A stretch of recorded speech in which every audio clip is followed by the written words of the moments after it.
Esta é uma mensagem do Ministério Reconciliados com Cristo.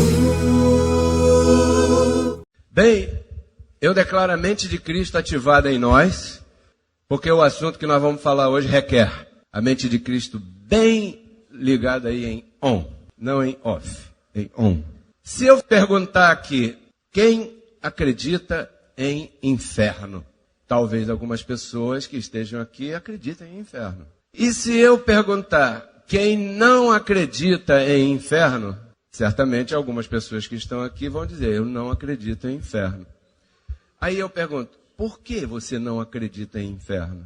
Isso não está ainda na ponta da língua, pois hoje vai ficar. Se eu perguntar assim, quantos aqui querem ir para o inferno? Mas diz que quem dança funk vai para o inferno.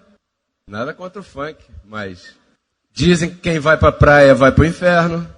Dizem que quem não vem para o culto vai para o inferno. Dizem que o diabo é o pai do rock, quem escuta rock vai para o inferno. Eu sei que você já ouviu isso. E aí você, caramba, será que vai para o inferno mesmo? Não vai? Será que se eu fizer isso ou fizer aquilo eu vou para o inferno? Então todos nós já ouvimos falar sobre o inferno. Mas o tema hoje é justamente uma frase ou uma pergunta que nós só vamos responder no final. Por que o apóstolo Paulo não falou sobre inferno? Por que será? Por que será que o apóstolo Paulo nunca falou sobre inferno? Nós todos estamos de acordo que aquilo que Paulo escreveu, ele não escreveu por sua própria conta. Gálatas capítulo 1, verso 11, verso 12. Ele escreveu porque Jesus ressuscitado revelou a ele. Então por que ele não falou sobre inferno? Se você entra na igreja ali, o pastor está dizendo que vai todo mundo para o inferno. Porque não levantou para vir na igreja, nesse dia chuvoso. O outro lá também diz que todo mundo vai para o inferno. Quem cometeu algumas coisas. Você já ouviu que o inferno é um lugar quente? Quantos já ouviram que o inferno é quente? Eu já ouvi isso desde a minha infância. Lugar quente. Os desobedientes vão para lá. Aquele que vai para o carnaval, então, esse já está no inferno. Você já ouviu isso? E aquele que bebe cerveja também vai para o inferno. Você também já ouviu isso? Tem até uma história que diz que o cara morreu, ele era vendedor de cerveja. Aí ele, o que eu vou fazer aqui? Tinha uma fila danada, para ele esperar a vez dele, ele tinha que arrumar alguma coisa para fazer. Aí ele, como vendia bebida aqui, ele falou, eu vou vender cerveja aqui. Também. Bom, melhor deixar essa história para lá, que isso vai dar errado. Aí ele foi, como ele era um cara assim, de igreja e tal, poxa, eu vou. Aí foi para a porta do inferno. Aí quando chegou lá na porta do inferno, ele passou. Deu 9 horas, 10 horas, 11 horas, meio-dia, 2 horas da tarde, e ele não vendia nada. Aí apareceu o diabo. O que você está fazendo aí fora? Eu estou vendendo cerveja aqui, supostamente o lugar aqui é quente, o pessoal está com sede. Não, aqui você não vai vender cerveja não, nenhuma. Ninguém vai comprar cerveja aqui. Por quê? Porque aqui no inferno só tem crente. Porque as pessoas vão para a igreja, viu o pastor dizer que o inferno está aí. Então por que é que o apóstolo da graça não falou de inferno, se isso é um dos temas mais usados para assustar no sistema religioso? E isso dá susto. Porque você pega uma criança dessa pequenininha como o meu, pequeno, menorzinho, o Caio, e começa a falar para ele essas coisas, ele vai sonhar de noite, ele vai ter medo do escuro, ele não vai querer dormir de luz apagada, porque alguém que ele vê que tem influência, um pastor, um pai, uma mãe, um professor na escola e tal, disse para ele o tal do inferno, e ele fez a ideia dele do inferno. Assim como você fez a tua. Até hoje. Então, para falar sobre esse assunto, a gente tem que conhecer algumas coisas, uns detalhes, e eu espero, sinceramente, que você me acompanhe. Que a gente vai fazer uma pequena viagem no tempo, agora. E eu convoco todo mundo para entrar nessa nave, como se fosse um foguete aí, uma cápsula do tempo, que você entra e então vai para um determinado momento que não é aqui. Esqueça aqui. Primeiro, vamos ter que conhecer um pouco sobre a origem dessas coisas, para a gente poder entender melhor. Aquele que crê nisso hoje vai deixar de crer, e aquele que não crê nisso hoje vai aprender a explicar melhor. Deixa eu te dizer uma coisa. Sabe quantas vezes a palavra inferno aparece na Bíblia? 13. Na Bíblia em português. 13. Só 13. Primeiro lugar que a palavra inferno aparece na Bíblia é no livro de Mateus. Aparece, eu anotei aqui, 7 vezes. No livro de Marcos aparece 3 vezes. No livro de Lucas, 1 vez. No livro de Tiago, 1 vez. Numa das cartas de Pedro, 1 vez também. Tem uma observação agora. A palavra inferno não aparece na Bíblia em nenhum dos idiomas em que ela foi escrita originalmente. A palavra inferno, tal como nós conhecemos, não aparece na Bíblia em nenhum dos idiomas em que foi escrita originalmente. Hebraico não tinha inferno nas Escrituras, né? No livro dos judeus, no livro dos profetas. Não tinha a palavra inferno assim. Em aramaico, a palavra inferno também não aparece. Depois, a Bíblia foi escrita, traduzida desses idiomas para o grego. E em grego também não aparece a palavra inferno. Aqueles que têm Bíblia em grego, assim como eu tenho Bíblia em grego, se você não tiver na internet, está cheio de Bíblia em grego, não tem inferno. Você pega um verso aí qualquer de que fala inferno, em português, e você vai lá no grego, não é. Ué, por que não é? Pois é, esse é o problema. Então, o problema foi quando traduziram a Bíblia do grego para o latim. Você já lembrou daqueles homens de batina, que o Papa foi lá pedir perdão lá na Irlanda, esse fim de semana. Pois é, eles não abusaram só de criança, eles abusaram da tradução da Bíblia também. Porque quando foram traduzir do grego para o latim, palavras que não diziam inferno foram colocadas ali como inferno. E agora, do latim veio o italiano, o francês, o espanhol e o português, que são idiomas derivados do latim. Quer dizer que agora você pega a Bíblia em português e você acha ali 13 vezes a palavra inferno de Mateus para frente. E lá atrás você não acha? Então, peraí, tem alguma coisa aqui que a gente tem que conhecer. E é delicado para mim, por quê? Porque o tema começou com uma pergunta. Por que Paulo não falou sobre inferno? Havia 2 formas de grego. O grego comum, mais elegante, que era o helênico, e o grego koiné, que era o grego da rua. Assim como o carioca, a gíria, a palavra mais como é aqui no nosso idioma, que a gente fala o português, mas, poxa, aí na rua você, né? Então tinha o grego koiné. Nesse idioma, quando você procura a palavra que está em português, inferno, você vai no idioma do grego, na Bíblia, e aparece uma palavra que se chama Reena, ou Hades, que tem o mesmo significado. Mas Reena não é inferno. Reena não significa inferno. Assim como você pega a palavra diabo na Bíblia em português, e quando você vai no grego, está escrito diabolos. Gênero, diabolos em grego significa gênero humano.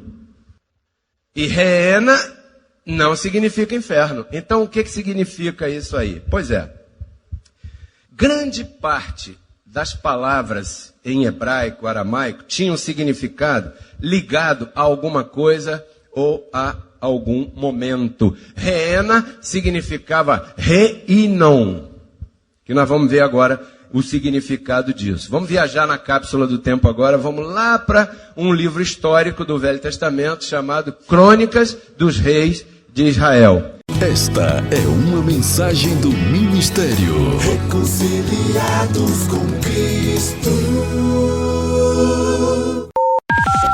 Para Para fazer contato direto conosco, grave em seu smartphone nosso WhatsApp. 21 99 104 83 88.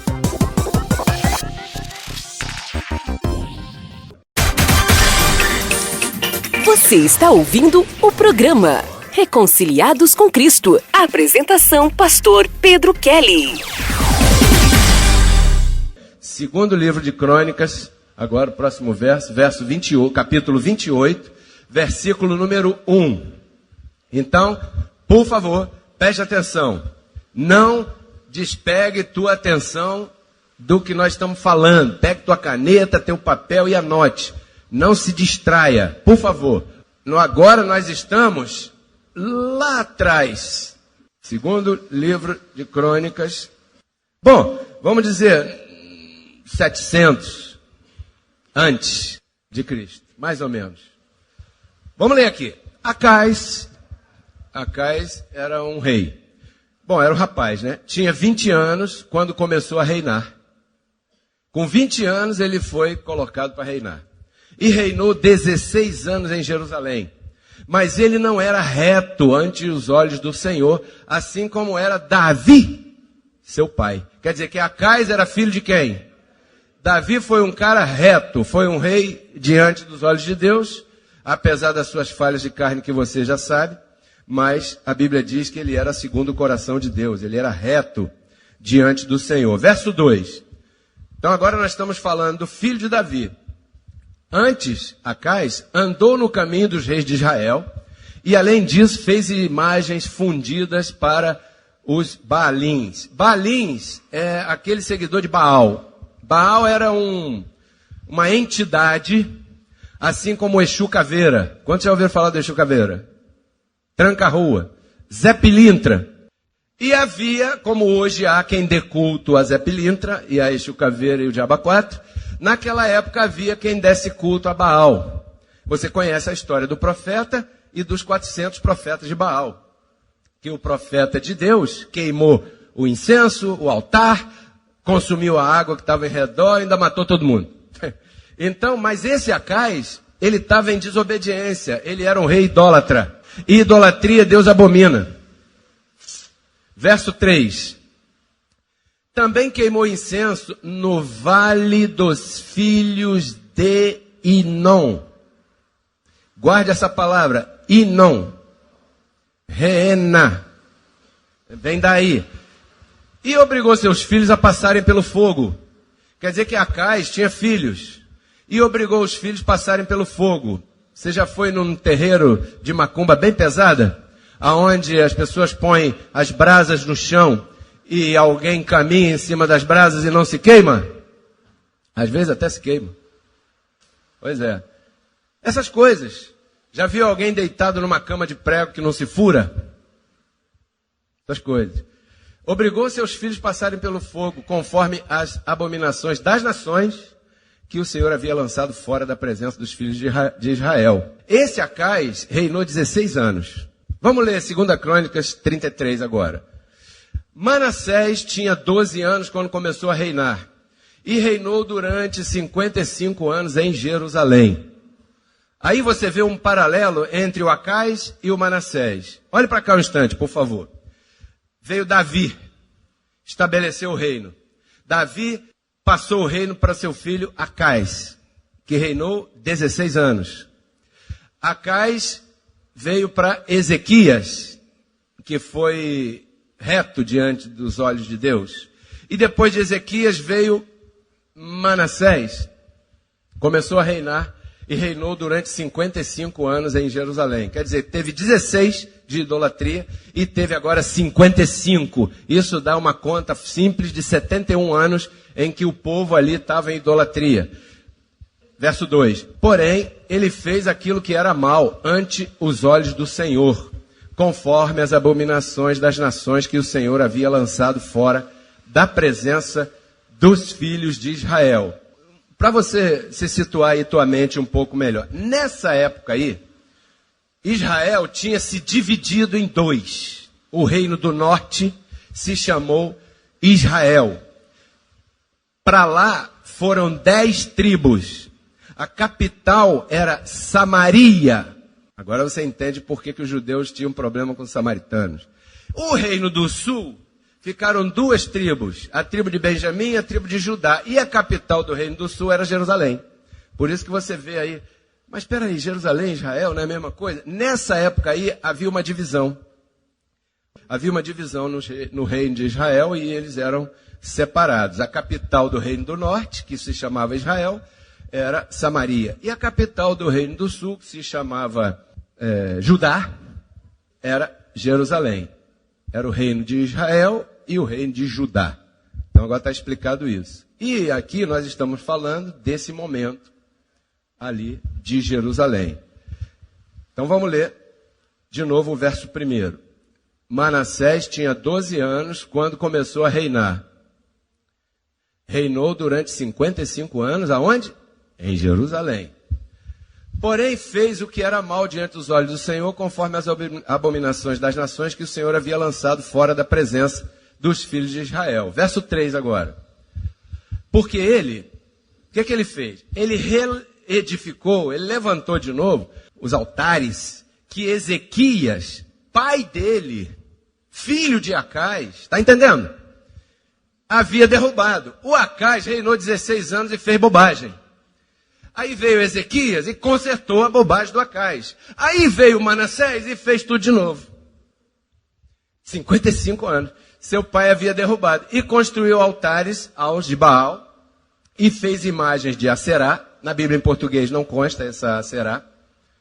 Não gosto muito da versão da Bíblia em português. É delicado. E fez imagens de Aserá. Aserá era uma deusa ligada a sexo, a orgia, nightclub. Aserá. E adorou a todo exército dos céus. E lhes rendeu culto. As entidades que acompanhavam essa divindade. Tem outro verso? Verso 4. Também edificou altares na casa do Senhor, sobre a qual o Senhor mesmo havia dito no tempo lá do Ezequias, que consertou: em Jerusalém meu nome estará perpetuamente, hein? Não é para colocar outra coisa aqui não. Da mesma forma, edificou altares a todo o exército dos céus nos átrios da casa do Senhor, no pavilhão, no quintal, né? Verso 6. E fez seus filhos também passarem por fogo, aonde? No vale do filho de Inom, igualzinho a Acais. E observava os tempos, era astrólogo. Quem sabe, antes de sair de casa, leu o horóscopo hoje? O cara lá era assim. E observava os tempos, usou agouros, era dado adivinhações e consultava os adivinhadores. Normalmente um rei assim era como o faraó do Egito. Tinha os intérpretes dos sonhos, tinha os adivinhadores e tal. E encantadores também. Se excedeu, esse aí passou da linha. Se excedeu em fazer o que era mal ante os olhos do Senhor, até que encheu o saco de Deus. É o que está escrito ali na versão Pedro Kelly. Até acender sua ira, é ou não é? Acendeu a ira de Deus e falou: chega, acabou o assunto. Então chama a atenção o paralelo que tem entre os dois, Acais e Manassés. Continuamos na cápsula do tempo, agora vamos a Jeremias 19. Verso 6. Preste atenção. Portanto, eis que virão dias, ou seja, num futuro aí, diz o Senhor, em que este lugar, que lugar? Vale do filho de Inom. Este lugar não mais se chamará Tofete, que era um outro nome que tinha, e nem se chamará Vale do filho de Inom, senão se chamará Vale da Matança. Esta é uma mensagem do Ministério. Reconciliados com Cristo. Para fazer contato direto conosco, grave em seu smartphone nosso WhatsApp. 21 99 104 83 88.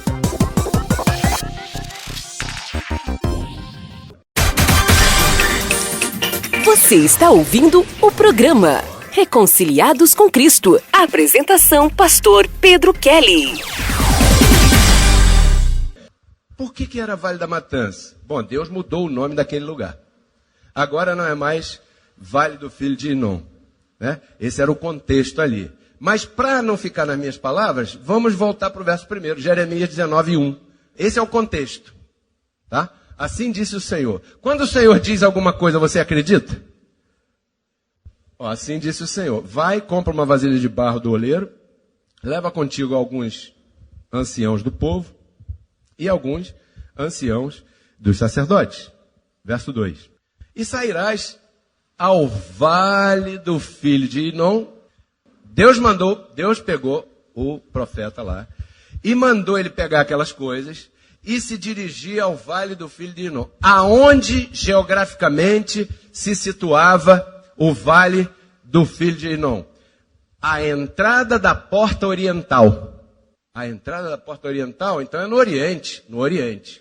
É onde nasce o sol. É o leste, em português. Oriente. Então, o sol nasce aqui no Rio, ali. Nesta direção. Então, ele nasce ali. Se ali é o leste, aqui... Se ali é o leste, aqui é o oeste, aonde é o norte? E o sul ali. Então, o profeta tinha que saber onde é que o sol nascia e sair por aquela porta, porque as cidades tinham portas viradas para os pontos. Norte, sul, leste, oeste. Nesse caso aqui, o Vale do Filho de Inom, a história conta que ficava mais ou menos 1 quilômetro, 1,5 quilômetros da porta oriental da cidade de Jerusalém. E quando você chegar lá, Jeremias, disse o Senhor, você vai dizer o seguinte: ouçam a palavra do Senhor, ó reis de Judá e moradores de Jerusalém. Assim diz o Senhor. O Senhor me mandou aqui com esse recado para você, o Deus de Israel. Eis que eu trago o mal sobre este lugar, e de tal maneira que doerá até os ouvidos de todo aquele que ouvir isso. O Senhor está sentenciando. Por que o Senhor está sentenciando aquele lugar? Porque se afastaram de mim e tornaram esse lugar alheio quando entregaram a outros deuses, a outras manifestações, né? Porque nós sabemos que quantos deuses existem?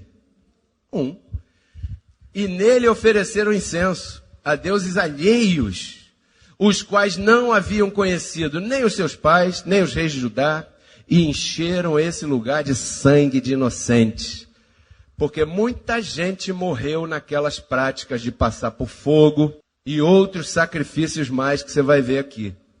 Então aí está, abençoados, o decreto de Deus sobre aquele lugar chamado Vale do Filho de Inom.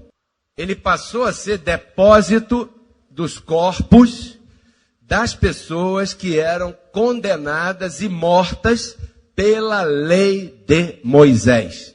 Você sabe como é que funcionava aquela sociedade? Estava a lei de Moisés escrita. Alguém cometeu uma falha. Então existia um tribunal chamado Sinédrio. O Sinédrio iria ouvir a acusação, ouvir a defesa, claro, mas ia julgar conforme aquilo que está escrito. E o que estava escrito tinha que se cumprir.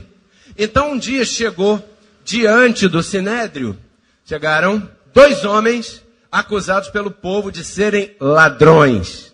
Olha, esses caras foram pegos, são ladrões, estão presos aqui. O que diz a lei? A lei de Moisés diz que tinha que... Não existia cadeira elétrica, não existia tiro, não existia injeção. Então a morte era por crucificação.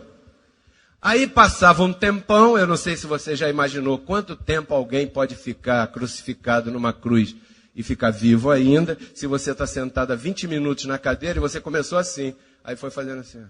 Imagina, pendurado numa cruz. As funções, essas mesmas que você está pensando, afrouxam e sai tudo. Antes de morrer. Antes de morrer. Aí o soldado ia lá, pegava a lança e já morreu. E agora? O que faz com o corpo dele? O que dizia a lei? Pega o corpo e leva para o crematório. Porque essa pessoa condenada ali, não tinha o direito de ser enterrada. Agora você entende por que José de Arimateia, quando o corpo de Jesus parou de respirar, ele foi e pediu autorização ao governador para tirar o corpo dali, para poder embalsamar e preparar e tudo mais. Por quê? Porque a lei, olha, se ele ficar aí e não tiver quem reclame o corpo, ele vai ser cremado lá, naquele lugar ali. Com o tempo, pelos motivos óbvios, aquele vale começou a se chamar Vale da Caveira. Você deve imaginar por quê, né? Em algumas versões, em português, está escrito Gólgota, o Vale da Caveira. E o monte da crucificação, que era o monte do castigo para a morte, ficava mais perto desse vale porque ficava fora da cidade, na parte oriental, para dar menos trabalho aos papas defuntos. Já viu o papa defunto? Ele ia lá e puf, para lá. Então aquele lugar começou a ser usado para queimar esses corpos. Bom, ali o fogo não podia apagar. Não sei se você já foi no lixão. Então o corpo era levado para lá e era queimado.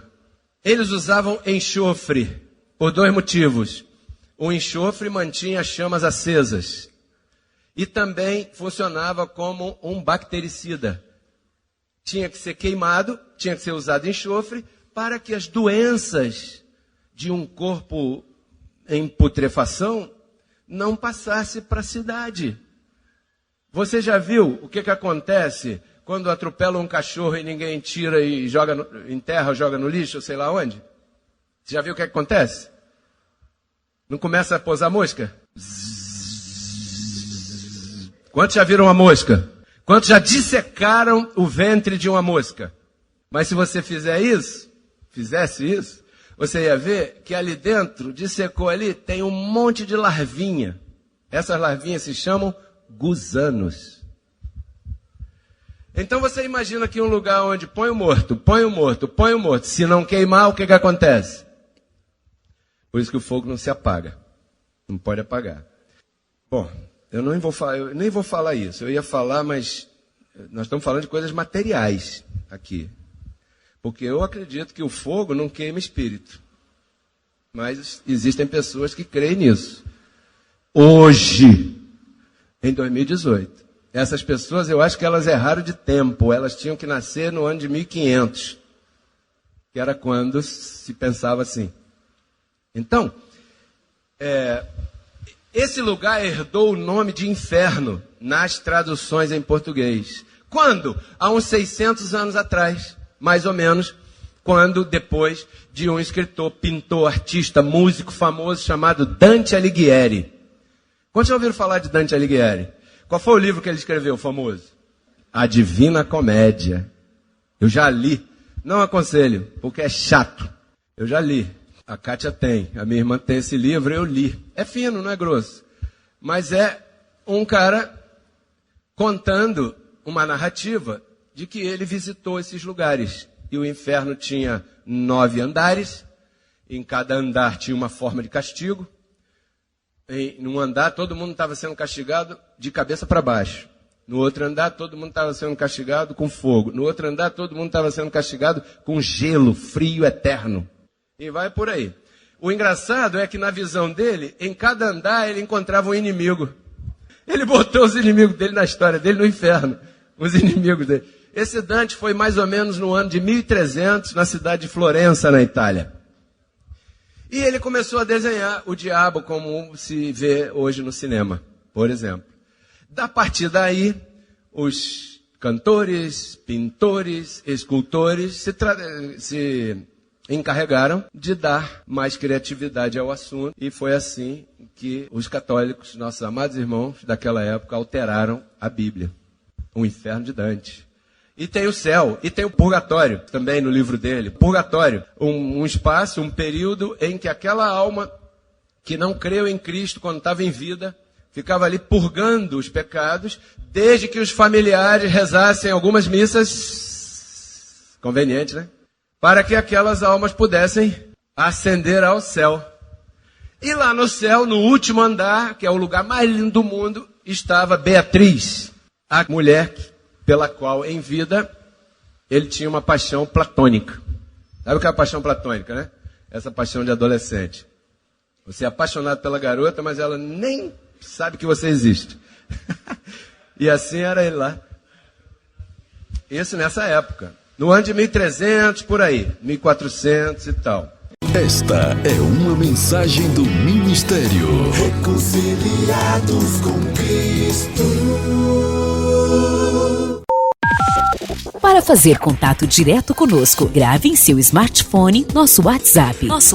21 99 104 83 88.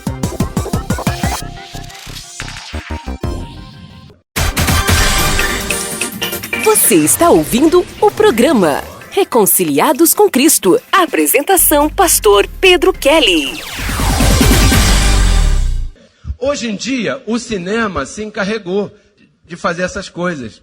Quando você vai ver um Guerra dos Zumbis, quantos já viram Guerra dos Zumbis?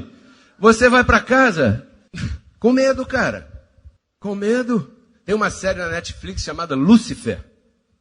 Quantos já viram essa série? Não? Ah, rapaz, tá perdendo. Lúcifer, o cara é sinistro, um cara bonitão, sabe como é que é? Bonitão e tal. Por quê? Porque a religiosidade começou a pintar o diabo como feio. E Lúcifer, biblicamente, era um dos seres mais lindos da criação. Não é feio. Tem nada a ver uma coisa com a outra. Bom, vamos deixar isso quieto. Jesus não falou de inferno. Não, falou sim, pastor. Falou não. Falou sim, falou não. Falou sim, falou não. Vamos tirar a teima? Marcos 9:43. Se tua mão, presta atenção, for para ti ocasião de cair, ou seja, de cometer erro, vamos traduzir para o português do Pedro Kelly. Se você tiver o mau costume de roubar a caneta dos outros, pronto. Corta tua mão fora. Porque melhor te é entrar na vida maneta do que tendo as duas mãos ir para o inferno. Viu, pastor? Jesus falou de inferno. Falou não. Lá no grego não está escrito inferno, está escrito Reena, que é o vale da matança do filho de Inom. Por quê? Porque o cara era condenado. Se ele não se consertasse, ele era condenado à morte. E o corpo dele seria jogado lá, ao fogo que não pode ser apagado. E agora você já sabe por que não pode ser apagado. Onde o gusano deles não morre. Claro, sempre tem mosca. E o fogo nunca se apaga. Então aí está uma referência. E aqui eu peço, apelo, rogo ao teu limpo entendimento. Você tem que ser inteligente aqui. Tem que ser entendido aqui. Aqui Jesus está falando de coisas físicas ou coisas espirituais? Físicas? Ele está falando de alguém roubar as coisas dos outros? Ah, ele está falando de coisas físicas. Eu nunca tinha... Aquele fogo não podia apagar por causa do que eu já te expliquei. Esse inferno aí era um crematório de corpos. É isso que ele está falando? Olha a observação seguinte. O ensino aqui de Jesus era para evitar que a pessoa cometesse um erro, fosse condenado pela lei e tivesse seu corpo jogado lá, como um castigo. Aí, esse era o ensino aqui. Ah, peraí, será que isso era assim? Era. Quantos sabem que a lei fala sobre cortar a mão de alguém? A lei de Moisés? Deuteronômio 25:11. Se dois homens, preste atenção nisso sem rir, hein? Se dois homens estiverem brigando, não vou usar nenhum de vocês de exemplo, para não ficar chato. Um contra o outro, estão brigando.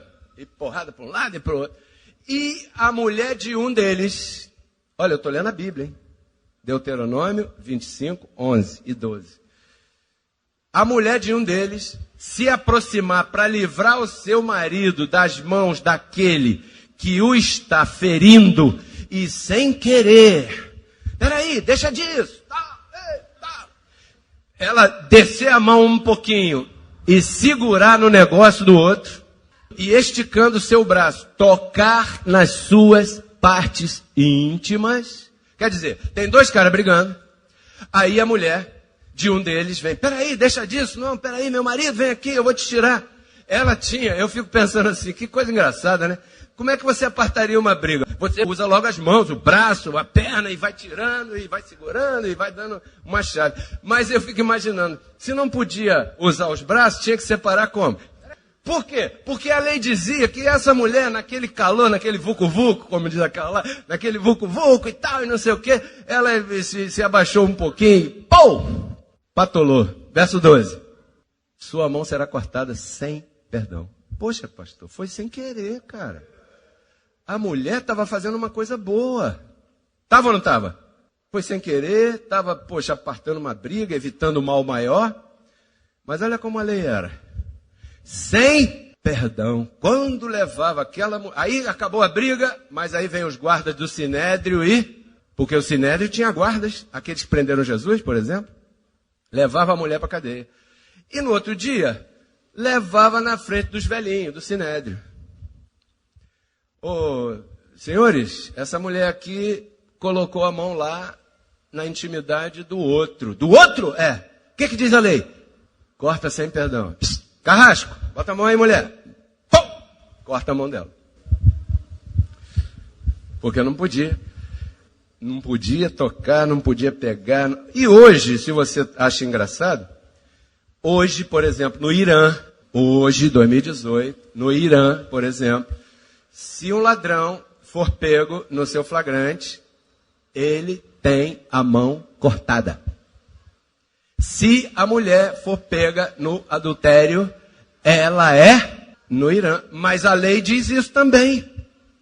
Estava mostrando para minha esposa Margarita, nesse fim de semana, algumas coisas que a lei diz, por exemplo, e que a igreja não sabe. Isso é para aqueles que querem defender a lei de Moisés hoje. Porque a palavra diz que se você observar um detalhezinho só da lei, você está obrigado a observar todos.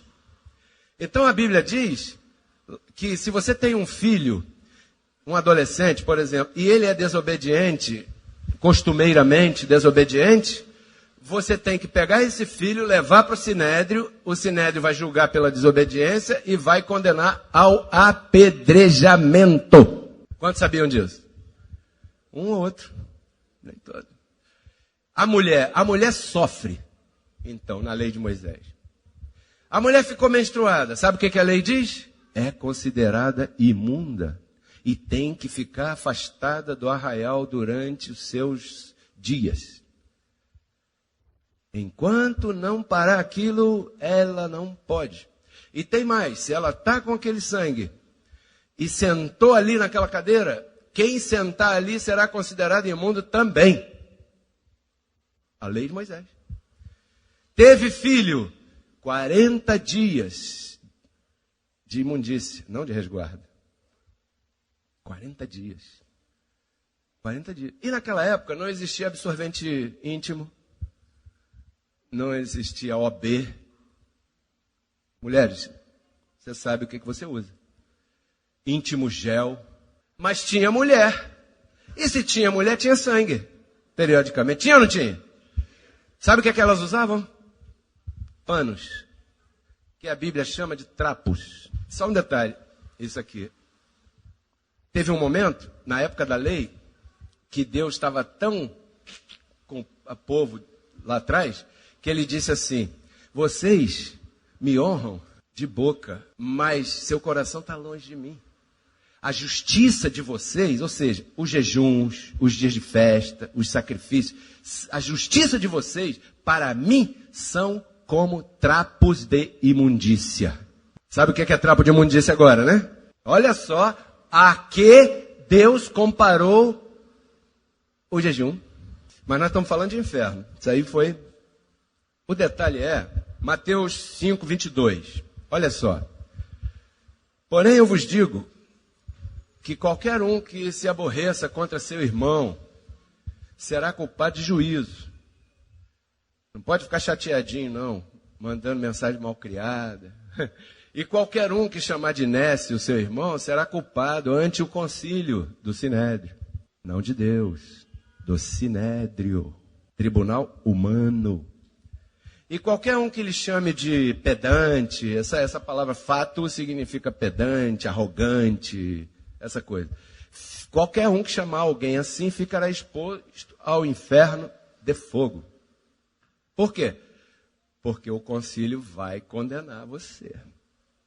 Verso 29 parece agora, né? Portanto, se teu olho direito te der a ocasião de você fracassar, falhar, cair, arranca isso e lança isso para longe de você, pois é melhor que se perca um de teus membros e não que teu corpo inteiro seja lançado lá, no inferno. Reena. Eu olhei todos esses versículos, está escrito reena, reena, reena. Todos eles.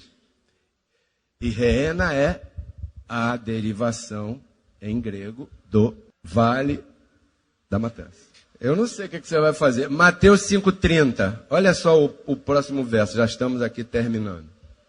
Se a tua mão direita for a ocasião para que você caia, corta, lança para longe de ti, pois é melhor que se perca um de teus membros e não que todo o teu corpo seja lançado no inferno. Ou seja, se você foi apartar a briga e pegou com a mão direita onde não deveria, é melhor cortar e continuar vivo.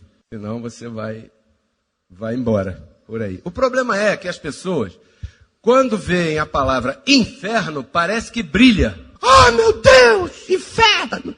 E não vê o que está escrito no contexto do negócio ali do verso, da passagem. Porque assim são as pessoas, elas se assustam até com a sombra. Então Jesus está falando ali quando existia ainda um crematório, né?